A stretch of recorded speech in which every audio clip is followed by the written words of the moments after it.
কি চাই? না আমি তো কিছু চাই না। কিছু চাই না তাহলে এনে কি? না তেমন কিছু না, এই বাড়িটা একটু দেখতেছিলাম আর কি। বাড়ি দেখেন? বাড়ি কিনবেন নাকি? আমি আপনাকে কখন বললাম যে আমি বাড়ি কিনবো? আমি কি আপনাকে বলছি সেই কথা? বাড়ি কিনবেন না বাড়ি চাইন কে?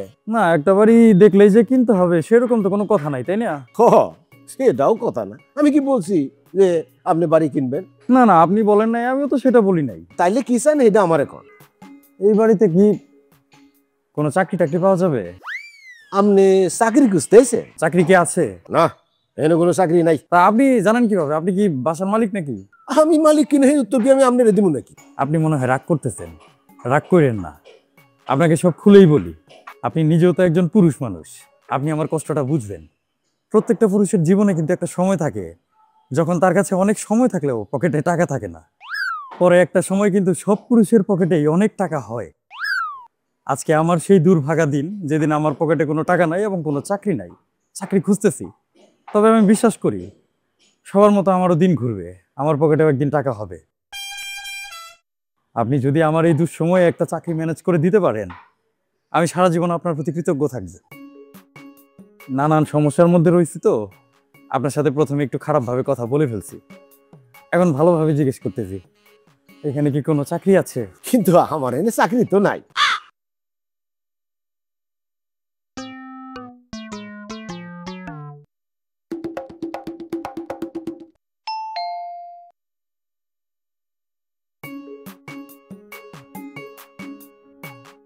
সিগারেট নিয়ে আপনি পেছনে রাখলেন কেন?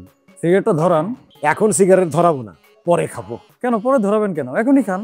এখন যদি আমি সিগারেটটা ধরাই তাহলে আপনি সিগারেটের ভাগ পাবেন। আপনার কেন মনে হয় যে আপনাকে দেওয়া একটা সিগারেটের মধ্যে আমি ভাগ বসাবো?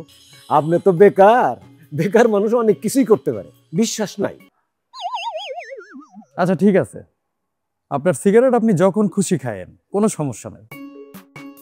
আপনি একটু দয়া করে আমাকে কি বলবেন এই বাসায় কোনো চাকরি আছে কিনা? চাকরি একটা আছে। ও আচ্ছা আচ্ছা, চাকরি আছে। চেষ্টা করলে দেখা যাইতে পারে। তা কি চাকরি? ওহো, কে বলি মনে পড়ছিল, এখন তো মনে করতে পারতাছি না। কি চাকরি? কি চাকরি?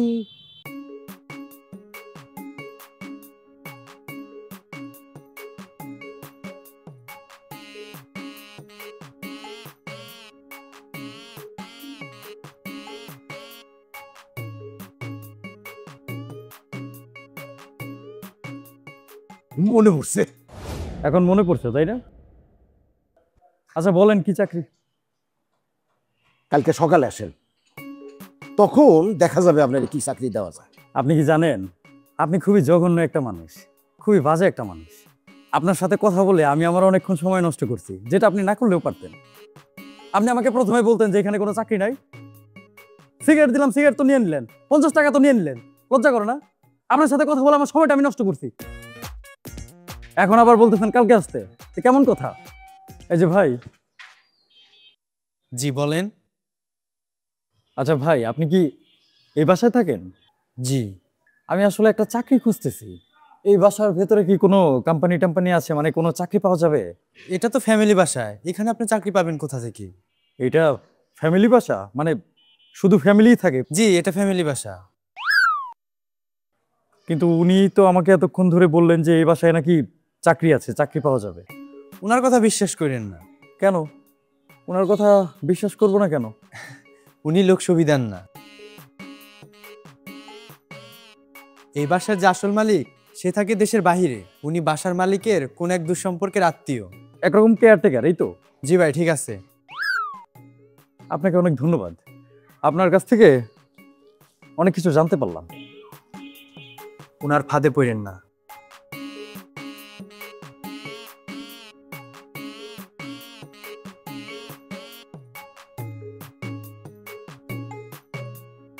কাজ করতেছেন? হ্যাঁ একটু একটু একটু। খুব ব্যস্ত তাই না? হ্যাঁ একটু দেখি না। একটু কথা বলা যাবে? হ্যাঁ বলেন বলেন।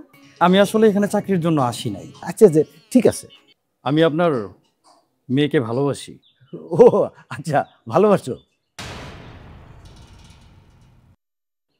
কি বললা? জি আপনি ঠিকই শুনছেন, আমি আপনার মেয়েকে ভালোবাসি। অ্যাকচুয়ালি আমি আর আপনার বড় মেয়ে পড়ি, আমরা বিগত 2.5 বছর যাবৎ একটা সম্পর্কের মধ্যে আছি। সম্পর্ক পর্যন্তই ব্যাপারটা শেষ না, আমরা দুজন দুজনকে বিয়েও করতে চাই। কিন্তু হঠাৎ করে পড়ি এখন বলতেছে আপনি নাকি আমাদের সম্পর্কে রাজি হবেন না। এখন এই যে আমি আপনার সামনে যেভাবে এসে দাঁড়াইছি, আমার চাকরি নাই, আমি ঘুরতেছি রাস্তায়, আমি কিন্তু আসলে এরকম না। আমার একটা কর্পোরেট জব আছে। আর আপনি আমাদের ফ্যামিলি দেখলেও বুঝতে পারবেন আমাদের ফ্যামিলিও যথেষ্ট ভালো। কিন্তু পরীর কথা হচ্ছে তার বাবা তারপরেও আমাদের এই সম্পর্কটা মেনে নিবে না, কারণ তার বাবা এই জগতের সবচেয়ে ভেজাইল্লা একটা লোক। একটা মানুষ ভেজাইল্লা হলে কতটাই বা ভেজাইল্লা হতে পারে। তুমি আমার কথাটাই বুঝতেছো না। এলাকার ছেলেমেয়েরা বাবাকে ভেজাল্লা কাকা বলে ডাকে, এমনি এমনি তো ডাকে না। সে অনেক ভেজাল্লা, তুমি যতটা চিন্তা করতে পারো তার থেকেও বেশি ভেজাল্লা। এমন কোনো বিষয় নেই যেখানে বাবা ভেজাল লাগাতে পারে না। তার সাথে কি আমি কোনো ব্যবসা করব যে সে আমার সাথে ভেজাল করবে? আমি তার মেয়েকে ভালোবাসি, বিয়ে করতে যাচ্ছি, এখানে ভেজাল করার কি আছে? প্রশ্নই ওঠে না। আর আমার ফ্যামিলি স্ট্যাটাস ভালো, আমি একটা কর্পোরেট জব করি, আমার কাছে বিয়ে না দেওয়ার কারণটা কি হতে পারে? তুমি একদিন বাবার কাছে যাও, গিয়ে তার সাথে দেখা করো, তারপরে বুঝবে কি সমস্যা। বাবার কাছে যদি কোনো চাকরিজীবী ছেলে আমার বিয়ের প্রস্তাব নিয়ে যায়, তাহলে আমার বাবা কি বলবে জানো? তার নাকি ব্যবসায়ী ছেলে পছন্দ। আবার যদি কোনো ব্যবসায়ী ছেলে যায়, তাহলে সে বলবে তার নাকি চাকরিজীবী ছেলে পছন্দ। মানে এটা কোনো কথা? আমাকে যখন ও এগুলো বলতেছিল আমি না বুঝতেছিলাম না যে একটা মানুষ যদি ভেজাল্লা হয় কতটাই হতে পারে। সবাইকে তো কোনো না কোনো পর্যায়ে এসে থামতে হয়। এজন্য হাতে কলমে আপনার সাথে আমি দেখা করতে চলে আসছি, অন্য একটা পরিচয়। আপনার মতো ভেজাল্লা লোক আমি আমার এই জীবনে কোনোদিন দেখিনি, আপনি বিশ্বাস করেন, সত্যি বলতেছি। আপনাকে না দেখলে আমি না কোনোদিন বুঝতামই না একটা মানুষ যে এই পরিমাণ ভেজাল্লা হইতে পারে। একটা সিগারেট আর 50টা টাকা, তাই না? আপনি নাকি আমার হবু শ্বশুর, খুব লজ্জা লাগতেছে, বিশ্বাস করেন। তুমি আমারে যেরকম দেখছো, আমি কিন্তু মানুষটা সেরকম না। আমার সৌভাগ্য আপনার মতো একটা মানুষের মেয়েকে বিয়ে করার আগে আপনার সাথে আমার দেখা হয়ে গেল। আমি যত বড় বোকা হই, যত বড় ছাগলই আমি হই না কেন, আর যাই করি, আপনার মেয়ের জামাই আমি কোনোদিন হব না, কথা দিয়ে গেলাম।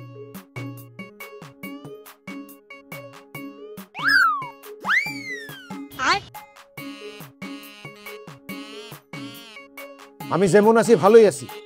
তোমাদের মতো লোকদের থেকে নিজের মেয়েকে এভাবেই বাঁচাতে হয়।